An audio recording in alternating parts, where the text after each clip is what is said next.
Welcome to the Scale with Pros podcast with your host, myself, Cody Barton, the number one place to be if you want to build a business beyond yourself.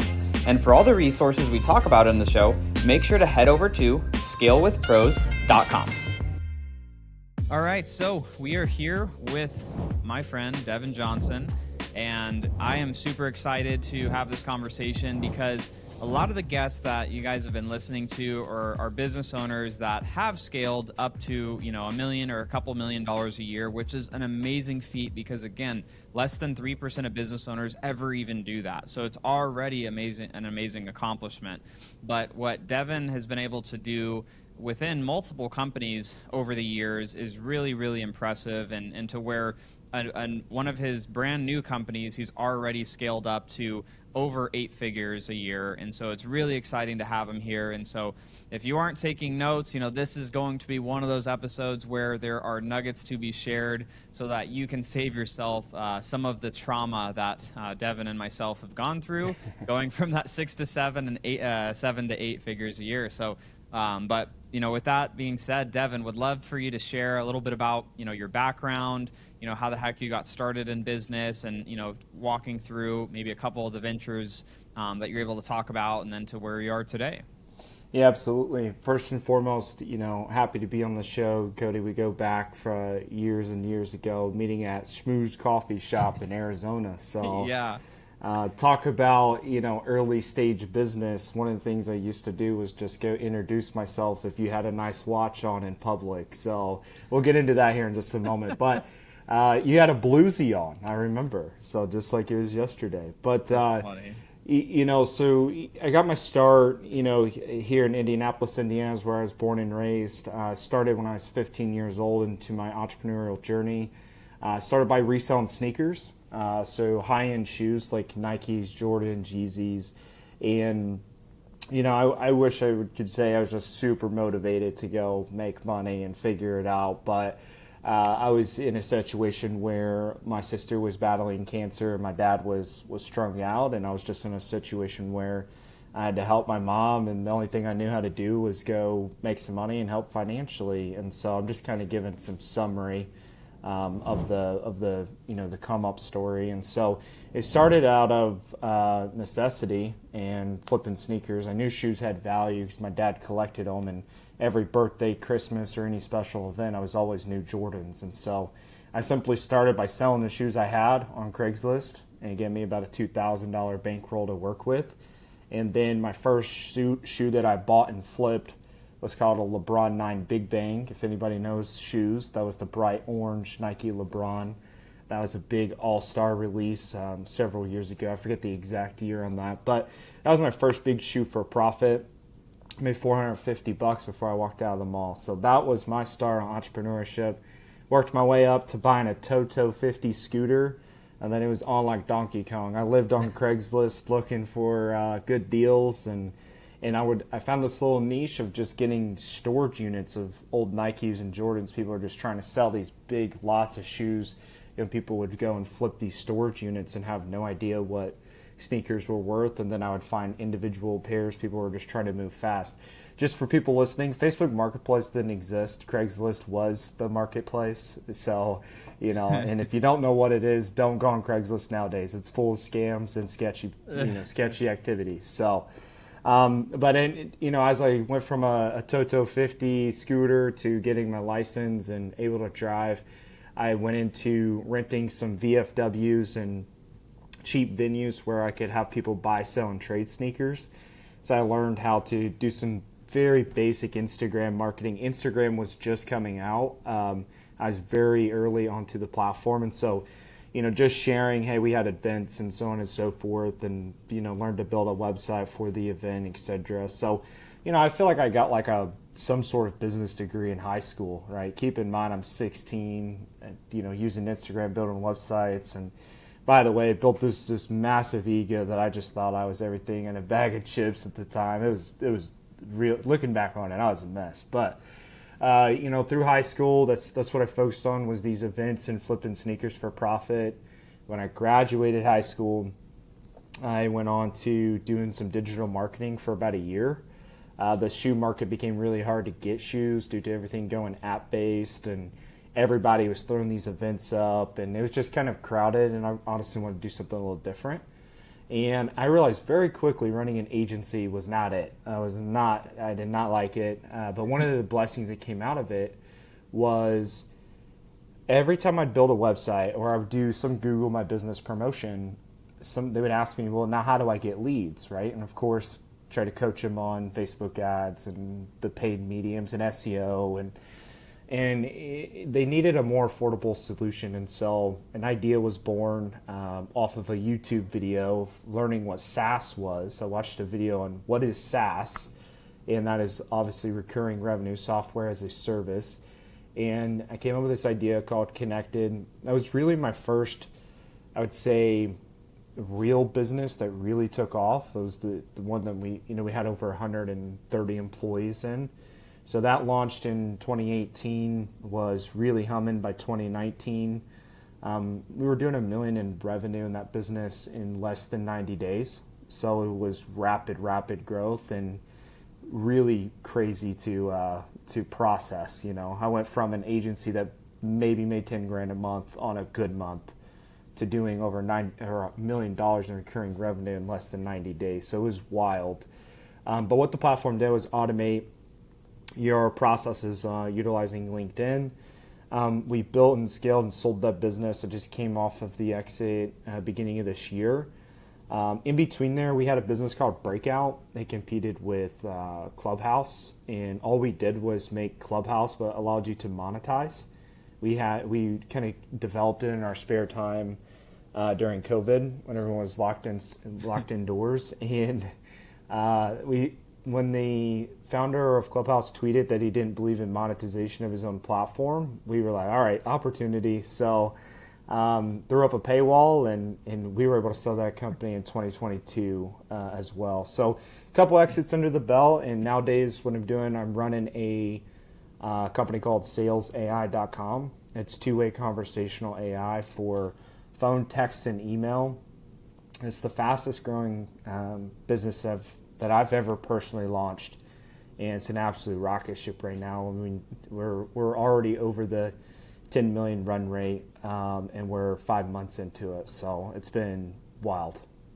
That's so freaking cool. It's such a cool story, and it's it's always one of my favorite things is like hearing about what people are doing in their teenage years. I feel like in their teenage years is where there's a lot of things that these little tidbits of things that we'd start to do that kind of like I think kick off this entrepreneurial journey. I know for me, like I got obsessed with like all of Robert Kiyosaki's books when I was like 16, and I was reading like Zig Ziglar books and audios and the OGs. My parents, dude, yeah, the OGs. Yeah, you were listening to the OGs, man. Yeah, the good stuff. And I've never shared this on here before, but that just reminded me, like, did you ever hear of like the power balance bracelets, like those little things? It's like if you wear it, it's gonna make you like a little bit stronger and have better balance. I had one in high school, man, like the sporty one. And and had like a little shiny reflective thing in the middle. Yeah. I was the dealer of those in high school. I noticed kids started buying them, and I was like, dude, these things are $30, and like that's what they were selling retail here. And so I was just like at home, like Googling online, and I was like, how the heck can I find these? And I found this like Chinese wholesaler that was making them, and just like, they're overstock. So I'd get like random like sizes of like small, medium, large. So it'd be like a lot of like random sizes, but they were like 90 cents a band, and I'd buy 100 at a time. So I'd like buy those, and then I would go to like the best person on the wrestling team and sell him one. So then all the wrestlers wanted one. I'd go to the football team and go to like the captain, and I'd sell him one. Then everyone else wanted it. So I was just like selling to all of these, athletes, these bands, and it turned into, I made like a couple grand a month for like a few months, and then it kind of fizzled out because it was like total adjustable market. In my head was like just the 3 neighboring schools. And once everyone had them, I was like, okay, well now I need to do something else. Yeah. Cody, I'm curious, were you the athlete, the band nerd, or just the quiet kid in high school? Or were you like a hybrid? I was a little bit of a hybrid. I definitely wasn't like the popular cool kid, but I was definitely entrepreneurial, and I did sports. So like I played soccer in high school and ran track. And so I was friends with like people in those programs, and I kind of got along with everyone. Except like the really cool popular kids like that were like too cool for anyone that wasn't like their group of 10 people. Like, but otherwise I kind of just got along with everyone. But I was definitely more. I was just very entrepreneurial from like my sophomore year on, so I was always just trying to make money. Like I was like talking about money, making money, trying to do something for money. I felt that. Yeah. No, I was similar, man. I was like a chameleon. I could be with the jocks and the emails that everyone thought was weird to hanging out with the jocks and making it happen, you know? That's so funny. Yeah, no, I feel like that's like an entrepreneurial skill. It's like being able to be a chameleon and get along. Like I could hang out with the emo kids and listen to screamo, and I'm like, that's cool. You know, I could hang out with, you know, yeah, it's like rock on, let's go, you know. So but then be able to play sports and be serious about like winning and like competition, and you know, then go and just hang out with whoever. But yeah, it's super funny. I think, you know, a lot of people when they have those tendencies when they're a teenager, it, you know, definitely sprouts into more later in life. But so going back to your you know, your journey, right? So I want to help people understand it's like these things that happen from like the, you know, doing a couple $100,000 up to getting to $1 million a year. I'd love to focus a little bit on that and then go from there to, okay, what does that more look like from the million to 10 million plus mark, and kind of talk about some of the challenges at each of those stages. And so let's start at that, you know, kind of 100,000 upwards of $1 million, you know, maybe some of the lessons or challenges that you saw or that you reflect back to and think of, like, I wish I would have done this differently or whatnot. And obviously I'm happy to, you know, share on some of the things from that as well. Sure. But anything come to mind first off on that? Yeah, there's definitely some very valuable lessons from the 0 to $1 million. And, you know, up to $1 million is really everything founder led or founding team. You know, like for me with Connected, I had there's technically 5 founders originally in the business, and 3 of us were very, very active in the very early stages. And so from very early on, I think something that served us well and that I ripped and repeated into SalesAi was, you know, understanding your strength. So mine was sales, vision, you know, being able to, you know, be a master delegator, reflecting on Connected, not knowing what I know now. That's what I was doing. I was able to give a little piece of the pie and be able to really motivate people when there was really no money. I mean, it quickly came in. We were blessed. We had a good ICP. We had a huge TAM. We, you know, had a huge product that everyone wanted, and it was cheap, right? So really quick on that, because there's probably someone listening. They're like, ICP, is that the band Insane Clown Posse, or is that what? Is it, so for some of the people that maybe don't know some of the lingo. Yeah, ideal customer, you know, profile, and then total addressable market is TAM. So we had a lot of people that could buy our stuff, and we had a lot of people that wanted it, essentially. And it was affordable to where anybody could afford it. I mean, when we first started, it was like $25 a month to use our product. So, and then we quickly added onboarding fees and service fees. But yeah, I mean, it was $25 to start. Just about anyone could afford that. Yeah. And so, but just going back to like the day one, right? You know, a lot of people get onto a business idea and then immediately want to put everything onto their plate. And look, you can make it that way. I just prefer to try to have at least one person that has one of my weaknesses, maybe relationships or, you know, development or, you know, something that I know I suck at in the very early stages, and incentivize them with a small piece of the pie, right? Because, you know, 100% of a grape or, you know, 20% of a watermelon, like which one do you want, right? Yep. So, you know, people hold these business ideas, and my favorite's when someone's new in business and they're like, yeah, I want to talk to you and get your, you know, pick your brain. I hate that, by the way. You're like, okay, I'll help you out. And they're like, can you sign an NDA? It's like, oh my gosh, come on Like, now. dude, shut up. You messaged me. Like, don't ask me for help and then ask me to jump through hoops to help you. Yeah, so the early stages, there's several key lessons. It's like, find your strength, stay in your lane. Like if you're a sales guy, just be on the phone selling, right? And casting the vision. And, try to get, someone that can get in the trenches with you and offset one of your weaknesses, right? Whether that be, it can be an employee that you just incentivize with upside, but, also consider business partners. But it's nowadays it's such a moving target to be able to get a business off the ground. It's just, if you can have at least one other set of hands in the early stages, I highly recommend it. And don't think that you got to be the superhero and put it all on you. I love that. I think a lot of people do think they have to be. It's like, I know for me, like one of my biggest insecurities in my early 20s was like all content online. I don't know about you, but like as far as maybe what I was targeted, like in the early 2010s, like 2014, 17-ish, like when I was consuming more content, it was all like you need to be like the best sales and marketer in the world. And I was like, I don't necessarily love those functions in business. And I'm like, I like all this weird operations and finance and these other things. And I always felt like I needed to be this like superhero salesman marketer. Otherwise I was a failure, because that's what everyone on Instagram said.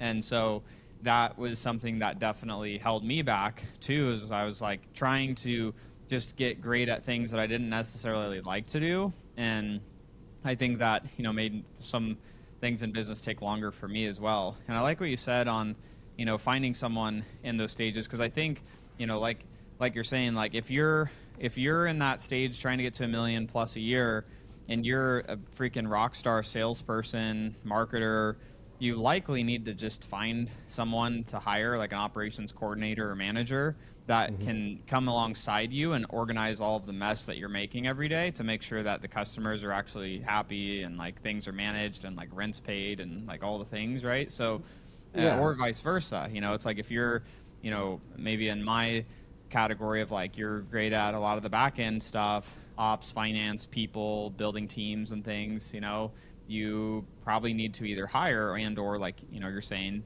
look at partnership opportunities with, that other skill set. Because I think it really helps the business go a lot faster when you're not trying to do things that you're not good at. But I also don't want it to be misconstrued of like, oh, don't, because you're not good at it, don't give it attention. Like you do need to care about the finances, even if you're not like a finance person, because otherwise, you're not going to be in a good financial spot. So it's like you need to care, but like it doesn't need to be done by you, I guess. Yeah. My first few hires, just for people that are curious, I hired outsourced accounting like 10 days into starting Connected. Just got one that would, bill me by the hour to be able to, because I did not understand finances when I first started. And so I got an outsourced accounting firm that would close our books and update QuickBooks, and then got a virtual assistant from people helping people, or you can use various sites, but you could pick up an assistant overseas for $3-4 an hour to just be able to help you confirm meetings, et cetera, right? So this hurt me and helped me, but I was pretty giving in the early stages of business, and it allowed people to be bought in, which I think accelerated growth, especially with like SalesAi. I mean, we brought on heavy C-suite for SalesAi without $1 of revenue, and it's paying off like tenfold, right? But you got to be able to. One of the things that really hold people back from 0 to 1 is this game of comparison. Hey, I'm not Grant Cardone, or hey, I'm not ABC that they see online. And so then they feel like self-conscious, and then they get into procrastination, and it just starts this weird spiral. One of the things I also did early on was actually just would delete Instagram, and I would maybe go on Instagram like Cleanse a couple times a month. Like I would just delete the icon and re-download it if I really wanted it, just because I was that guy that was always comparing myself, and it's super toxic. Like guys that people look up to online, they've been in business for 30 years. You've been in business for 6 months, right? Yeah.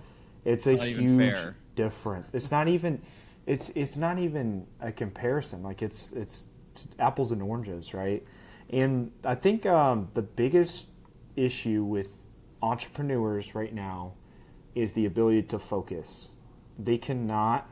They see Cody making money in real estate, then they see Devin making money in AI, and then every 3 months, because they're not a millionaire, they're jumping to the next thing, right? And they want to go Yeah. do real estate, right? And we all know those internet marketers that all of a sudden, every 4 months, they're selling something A new. new product, a new service, a new type of business opportunity. Yeah, and it's the inability to focus. Yeah, they make splashes in the pan, like they make money here or there, and they may be able to work up and afford a Lambo or something, but they're not building legacy, generational type businesses that a lot of people aspire to build, and Yeah. and really that they could like hang their hat at the end of the day and be like, I built that. I'm very proud of that, right? And the ability to just focus goes so far. Like I went dark for like a year online, focusing on getting my business to sell and then rebuilding the SalesAi product. Yeah. Went under a rock, Yeah. and it was probably the greatest things I've ever done is go dark and just focus on what I need to focus on. I love that. So, on this topic of focus, I'm curious. So, what's your perspective? Because there's a lot of people that argue both ways. Like, obviously, you saying that, I sit in a lot of that on your camp. But a lot of people, they talk about like focus and only do one thing, forever type attitude. And then there's other people that are like, okay, well, you can do multiple things, but it's like, at what stage does it make sense? Like because for me, like I have different companies, but like there's certain ones that I'm working on, and then there's just like teams that kind of just run other ones that I have, and I think that's also a comparison thing too, where I had a call earlier with someone, and we were talking about this because he has like two different companies that are like ground stage, and he's not getting traction in either. He's like, well, you have different companies. I'm like, well, I'm not having to do everything in all of my companies, and I have leaders leading companies. I'm not in the day to day, so that's how that's possible. But what's your personal viewpoint on having multiple ventures going? When would you say that that's even appropriate to do, if someone's like, I do want to have other businesses and have other projects, I guess? Yeah, I also want to just put a disclaimer out there, right? There is different paths for anyone and everyone, and I'm not the guy that wants to be like, you have to do this morning routine to be a gazillionaire, or you have to follow these 7 steps to be rich. Like, let me just put a disclaimer out there. Yeah. But just speaking from my own personal experience, when Connected really took off fast, I immediately thought that we could do several other things. Like Alex Hormozy has a really good concept with, like, he calls it the lady in the red dress. Yes, yeah, Like, I've watched that video, and I'm like, oh, now I feel bad. 'Cause I'm like, I do have other projects, but I'm like, they're doing well, so I'm like, I don't know. yeah. It's a balance because we're creators, we're visionaries. We want to try to do multiple things, right? And we get attracted to other opportunities. And when you start making more money, things just fall in your lap, like crazy, Yeah. stupid opportunities, right? And you could throw money at them, and it's like, well, that one's doing that now, and yeah. Yeah. So to answer your question, where I think it's appropriate to even have it for consideration is a couple different areas. One, if it truly complements the business you are in and it bolsters up revenue or accelerates where you want to go in your main vehicle. So for me, potentially buying another software business that is complementary to SalesAi to combine revenues and to combine efforts and to accelerate my growth, that is always in consideration, and my eyes are kind of always out for those type of opportunities. Well, from a truly different business opportunity, like let's say you're selling houses and then you want to build a software program, I think when it becomes possible is when you feel obsolete in your current business, meaning you have finance, marketing, operations, and fulfillment, completely handled by a senior leader that's truly crushing it and reporting back KPIs that the business is actually growing, and you're actually running the business by the numbers, you're not running the business by emotions, right? I know you talk a lot about some great frameworks to help businesses grow. Business is a math equation, right? And so if you can fully control the math equation for 1 + 1 = 7 or whatever the goal is for you, that's when I feel like you can confidently, potentially, again, being very cautious with this, consider another business opportunity. Or if you have an operator that's very strong and you feel very seasoned, that he's very seasoned, is going to run that business, then that's another way to look at it. I love that. And it's, it's having those industries that are similar fit, or the operators. And that's like one of the things, and the businesses that I have bought into, in every single case, the main business owner stayed and they are the operator. And I'm more like consulting strategy side than like in the business side. And that's because otherwise, we have tried to, like, when I've tried to co-run multiple companies that were not very complementary, it's just like it was like sludging freaking like up a muddy hill, pushing like 3 balls up a hill. One would fall, and then I'd be like dragging myself down to pick that one up and like kind of bring it back up. And it's hard. And like, we're, Tony Robbins, where focus goes, energy flows, right? So if your focus is on 3 different things, I mean, nothing's going to get 100%. No, 100%. I totally agree with that. So we've talked about, so kind of recapping in that, a few of the lessons from the 0 to $1 million. It's really focusing on your strengths, identifying, am I good at, sales, marketing, operations, finance, leadership? Like, where are those strengths that you have? And once you've identified those strengths, then it's looking at, where are my weaknesses, and do I either partner with someone to help me move along, or do I hire that talent in to help me continue to grow my business to that $1 million+ mark? So that's, some of the nuggets there that I took away. Now let's look at what changes in your opinion from that. Okay, now $1 million to 10 million range. Obviously that's a big gap. That's doing that 10 more times that, Yeah. First off, let's break this to $1 million to 5 million, because there's a lot that changes. Yes. So $1 million to 5 million, this is where systems and operations and departments should really start to get curated, right? One person really running marketing, one person really running finance and back-end organization, one person running, each function of the business. This is where you should start. One of my favorite books is Who Not How. So so good. Who are you putting into that business and compensating them well and incentivizing them with upside so that you could continue to do your superpower? Where I believe a lot of businesses go wrong is they're at 2 million a year, but yet they're like scared to death to make a operational hire, and the business kind of sputters out at that 2 million mark, right? Because the CEO can only fulfill so many clients, can only return so many calls, can only over deliver on so many promises, right? And so you really got to start to look at the framework of the business and putting in departmentalizing leaders. Now, depending on what you sell, how you sell it, it can look very, very different. So just generalizing it, your main functions within the business of sales, marketing, finance, operations, customer support, like those 5 things should be checked before you're hitting that 5 million in revenue mark, so that you have a sustainable business model. Because a lot of people overvalue sales and marketing. And this is going to sound crazy, but a lot of people overvalue this sales and marketing for many, many reasons. But it's like, retain your clients and get them to buy more or to refer more. And the business is a lot easier. It's a lot cheaper. Everyone knows it's a lot cheaper to sell to a current client. And this was a problem I had for years. I overvalued sales and marketing of net new customers, and did not pay attention enough to customer retention and The satisfaction. churn. Yeah, Yeah, churn, net promoter score, all that. Yeah, I mean, you wanna get into like nerdy lingo and whatnot, like 10% monthly churn or 20% monthly churn. You're replacing your customer base every 5 months. It's like, Yeah. hello, you're in this Yeah, wheel. vicious cycle.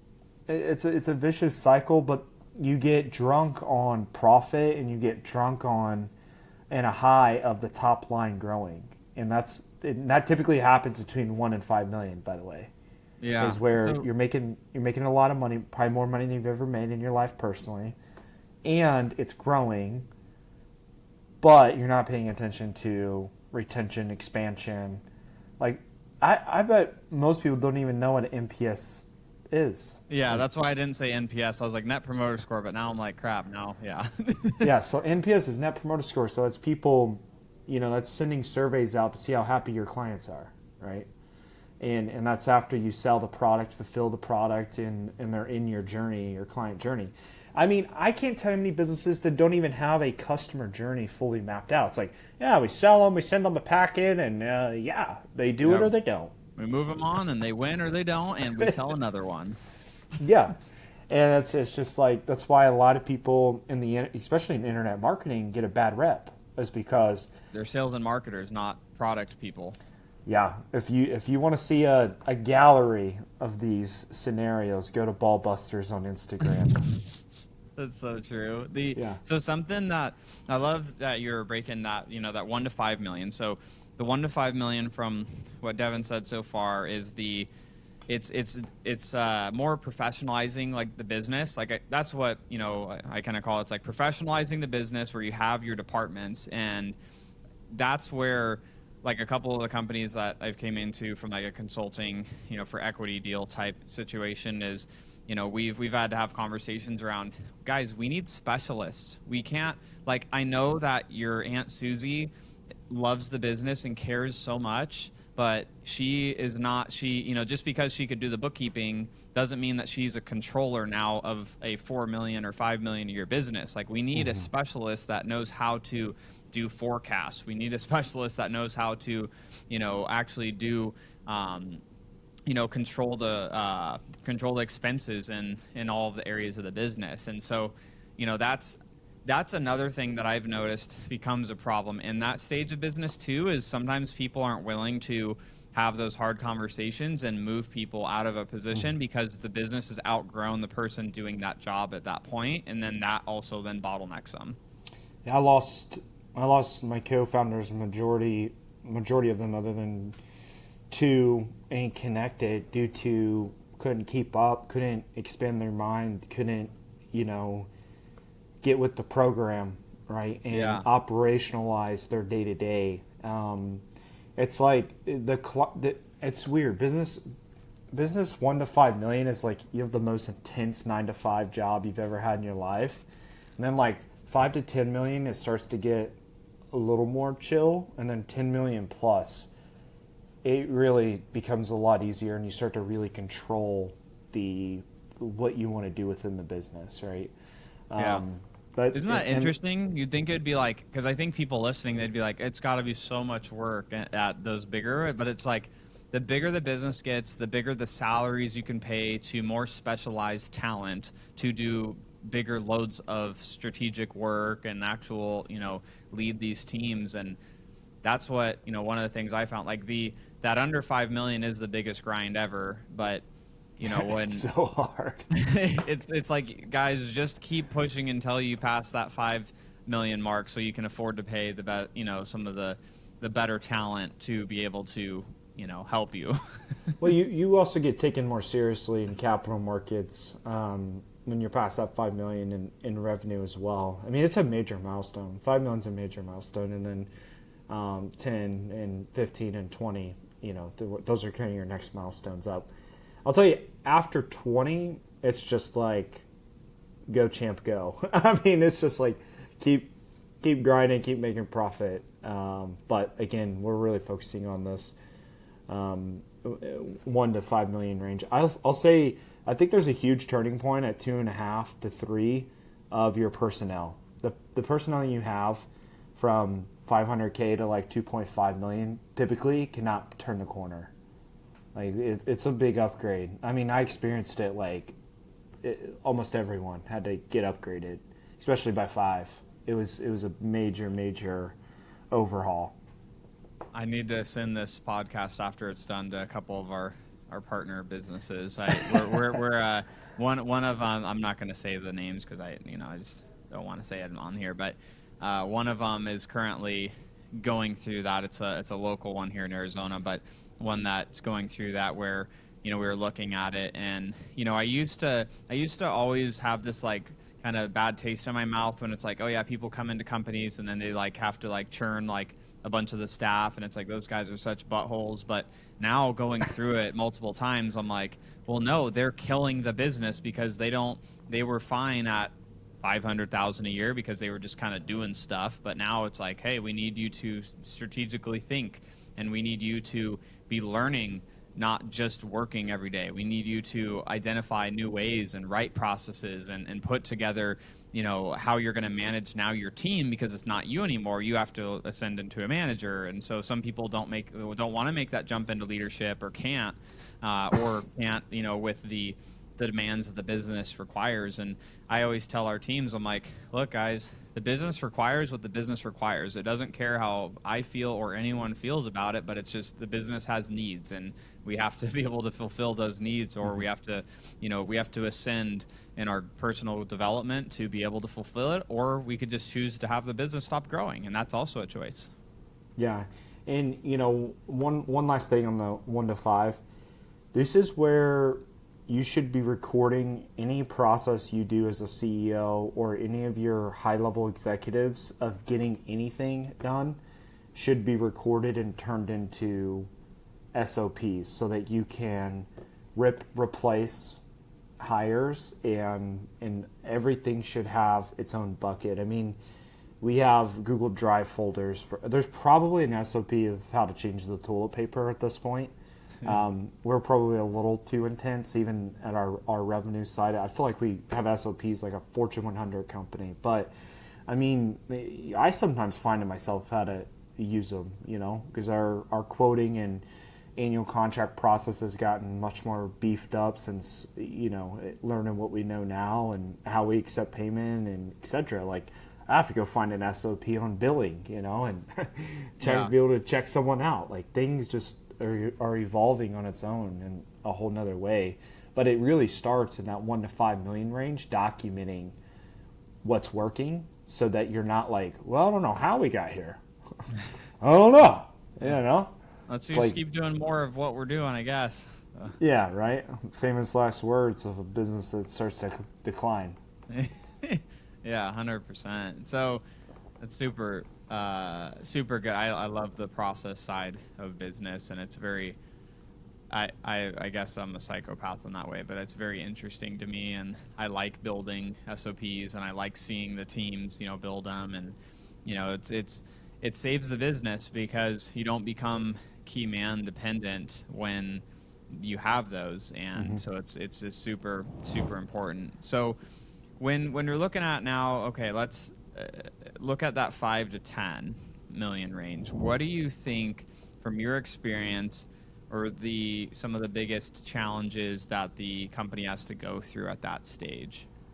Senior leadership hires. A lot of CEOs get scared to make big salary bets, like your 2, 3, 400,000 a year type of employees. But you're going to need them. You're going to need to sell them on a big vision and a big upside so that you can continue to grow.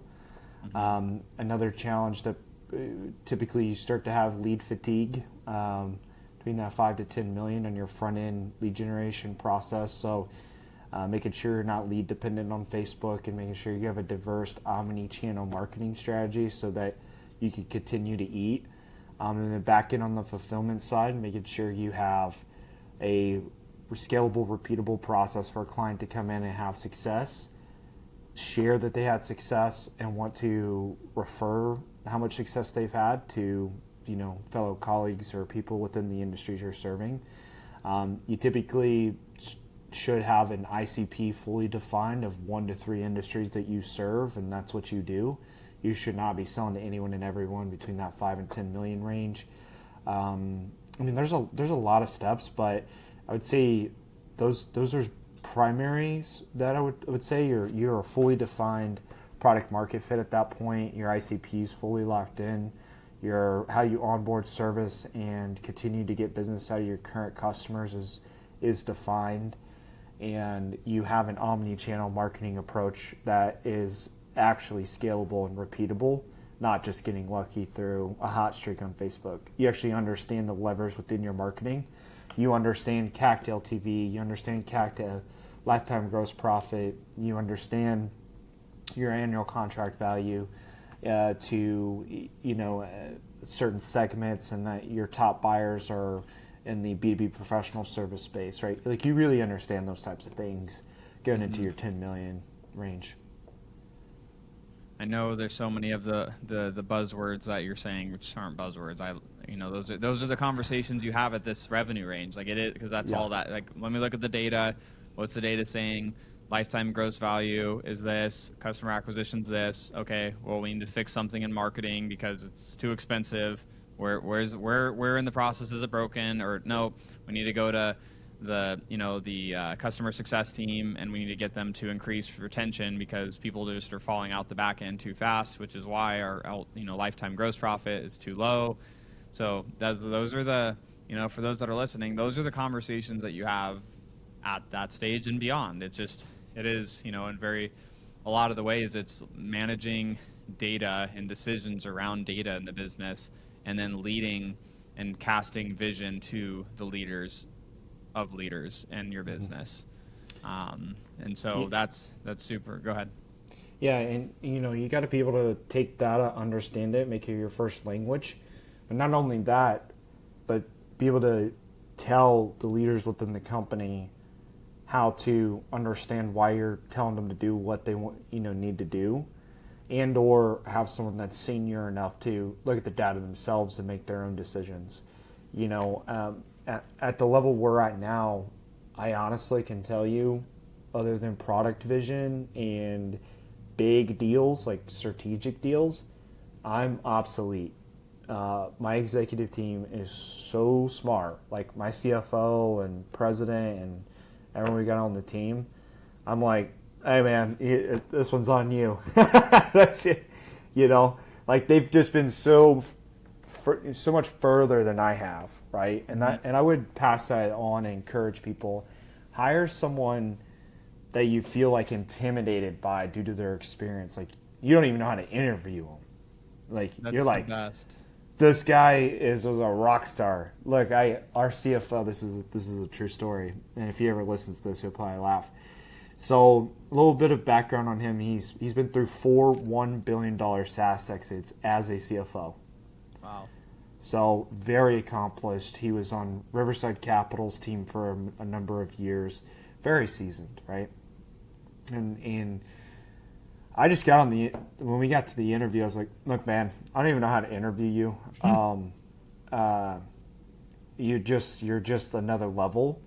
He's like, honestly, I appreciate that. Now, I did have some questions I wanted to ask him. I wasn't completely, but I was like, look, you're going to onboard yourself if you accept this role. And he goes, I expected that. So that's a true story. He did onboard himself outside of Slack, HubSpot, the basic fundamental employee onboarding. Yeah. And he came in, he made multi-million-dollar difference in the first few weeks of bottom line adjustment and how we're reporting, reflecting revenue in certain areas and departments and services. And just an absolute monster. So, that's the type of hires that you should be going after, right?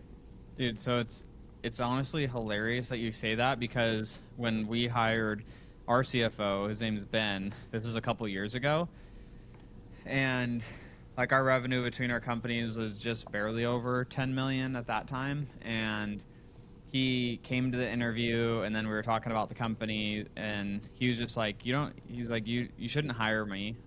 You need a controller. You don't hire my role. You need to hire a controller. You're not ready for a CFO.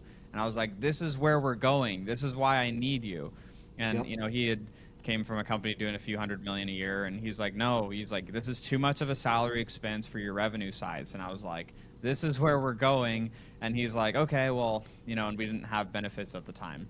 And so he was asking, he's like, well, what's the benefit plan? And I was like, well, currently we don't have one. I was like, what's your experience in setting up benefits? And he's like, oh, I had to do that for my last couple companies. And I was like, well, the great news is, if this works out and we move forward, you get to create the benefit plan and roll it out to our company. So I was like, I have no idea how to do it, but that'll be something that you could do. And he's like, okay.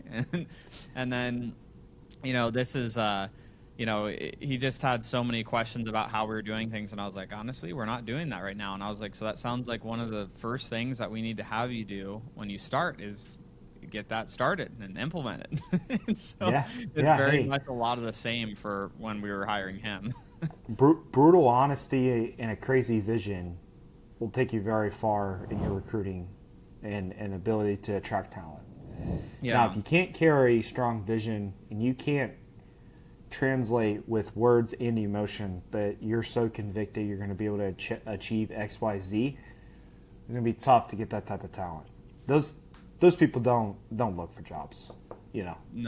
You have to go find them. It took me 9 months to find the right CFO. Yeah, but when you get the right people, it's the world of a difference. And for people that are in that a lot smaller stages, getting up to $1 million, it's like the caliber of people isn't as important. It's like you can get away with generalists. Like I always talk, it's like generalists versus specialists. Generalists will get you to a couple million a year, but you will stop at that point and you won't grow any further until you get specialists in. And it's like these specialists, they got to be like trained freaking assassin killers in whatever their role is. Like they, if they're coming in for marketing, they got to know exactly how they're going to, market your business specifically. If it's sales, like they need to know how they're going to come in and do it. And, so it's like, I think that's a big challenge for a lot of business owners is they can't make that leap because they're like, my cousin Susie's been so good here for so long, so I can't get rid of her. And I gave her a title of CFO even though she was just the chief bookkeeper, and just took one online bookkeeping class, and that's now we're here, and now it's weird because she's the CFO, and now I have to demote her or something. And people don't want to do it. Funny story about giving out too big of titles. So we were just giving titles out like crazy when we were scaling Connected. We were about 130 employees, and we were about to do some layoffs just because the company was too fat. And we laid off like 40 people, and only 5 of them had pretty heavy titles like VP or whatnot. They hit me up about 6 months later, and they're like, man, it was brutal. We could not get VP roles. I was like, probably jumped the gun on a true VP. It's definitely a lesson that I'm not proud of, but be careful about giving titles out early in business. It can really hurt not only your relationship with that person, but when they go back out to the job market, you can set super unrealistic expectations. And that's one thing I do, carry a little bit of, wish I could take that back, because it slowed down some people's careers there for a moment. Dude, we made the same mistakes, and it's like someone would come in. Now I'm like, we have an employee maturity model, and it's like, just operations. It's like, no, they come in, it's ops coordinator, then ops manager, then senior manager, then it's director, then it's senior director. And, it's like every stage, it's like they have to, those titles matter. And, I definitely I got into, I wouldn't say argument, but just like constructive feedback conversation with someone a few months ago on this, where they're like, if I can't afford the role, like I want them to at least feel special and give them the title that they want. And I was like, that's a really terrible idea, because what do all team members do regardless? They go to Google and they type in, I'm a senior director, I'm a vice president of operations, and it's $1 million company. I'm a VP of operations. I should be getting paid $220,000 a year, according to what Google says in my local area. And so they bring that to you, and they're like, I'm underpaid for my role. And Yeah. it's like, well, you're doing the work of actually just an operations manager, so you're actually overpaid. So it's like those become weird conversations, and so those titles really matter. Yeah. And we had those issues as well. I would say we've definitely gotten a very strong career ladder nowadays. Like we got burned and we learned, right? Yeah. But yeah, I mean, definitely be careful. But 5 to 10 million, it's who, not how. It's managing the business by the numbers, and it's continuing to have balls of titanium to continue to bet on what's working, right? A lot of people get super comfortable, 5+ million. And if you want to build something big, but disclaimer, like if you're happy with just a $5 million business, making $1 million a year, nothing wrong with it. It's a great business. I like to build. I'm shooting for my first $100 million a year company with SalesAi, right? In revenue, not valuation. And so, that's another level. Yeah. So It's I'm learning a lot right now. And I think it's like understanding like what your specific goals are, right? Like someone might be listening and they're like, I just, I want to get to $1 million a year and be able to, spend more time with my family, and that's the business that you want to build, and like more of a lifestyle business, and like that's totally cool. And it's listening to this podcast and not saying, oh, I'm going to go do that because Devin or Cody are doing that. It's deciding, building the business that you want for the life that you want to live, and like play the game that you want to play, not the game that someone else is playing. I think is really important in that too. Yeah, just remember what me and Cody both said about the game of comparison. It's the most toxic trait that you could develop as an entrepreneur, is constantly comparing, because it'll just end in a game of toxicity that just rots the brain. Yep, 100% on that. So, as we're coming up here on time, Devin, what would you say? What any other words of wisdom that you'd share with the folks that are listening? That again, most people that are listening are trying to get to their first million, or at those first couple million a year. Anything that you would share as we get ready to wrap up here? Yeah, the first million, I would always encourage just one medium of marketing. So if Facebook's going to be your platform, go all in on learning Facebook and managing and mastering Facebook to drive that revenue. I know too many businesses that are like trying to do Google ads, Facebook ads, LinkedIn ads. They're trying to just be like this octopus for leads and trying to get to $1 million in revenue. It's the same thing with focus of the business. Like, just get really good at one channel, right? We always start with Facebook. Personally, we always get our first $1 million in revenue on Facebook. Then we go to Google. Then we go to LinkedIn. Then we focus on SEO. That's just my method of madness for scaling. But I would always say your first $1 million can come from one single platform. And you have not fatigued the audience if you're under $1 million, or you don't. Trust me, all the limiting beliefs around my audience isn't there, et cetera, is complete bullshit. And you just focus on one platform. That's so funny. There are so many people that I talk to about that, and they're like, I'm trying to diversify my marketing channels. I have this, I have like 4 different campaigns going here. And then I was like, okay, well, what's the return on ad spend between those, and like what's like total revenue? And they're like, oh, I'm doing like $400,000 a year. And I'm like, dude, like what are, like, you're just wasting money in these different, it's like I can't think of, most businesses are not going to run out of their market on one platform at that revenue size. Like it's not going to happen. No, and like, just a basic question: if you're under $1 million listening to this podcast, if you don't know your CAC to LTV or a baseline, if you're new to business, like, this may be a little hard to calculate, right? If you don't know the baseline metric, start there. Like, And you don't what do you call the right number on that? It's like, what would you say is a good baseline that you tell people to look for, and on their customer acquisition cost to their lifetime gross profit value? 3 to 5x. 3 to 5x, guys. Yeah, so you have room to fulfill customers. You have room for a pissed off customer you need a refund. You have margin for error. I mean, but even getting to a 2, and if you're that 0 to $1 million, like if you're spending $1 getting $2 back, that's a freaking win. Yeah. Double down. So one of the things, and I definitely made this mistake in our business a couple of years back before I started really understanding, was it's like you have lifetime value, but then you have lifetime gross profit value, which really became more important because I only learned it through suffering, which was we were only tracking lifetime value and like our virtual assistant business. And then we were looking at our customer acquisition costs, and the numbers looked like they were working, but then we started losing money, and we're like, what the frick is going on? And so we weren't doing it based off of the gross profit of the business and like over the time that we'd collect from a customer. So we were making decisions and assumptions off of our total revenue collected, not what we're actually gross profit after we were fulfilling on the customer.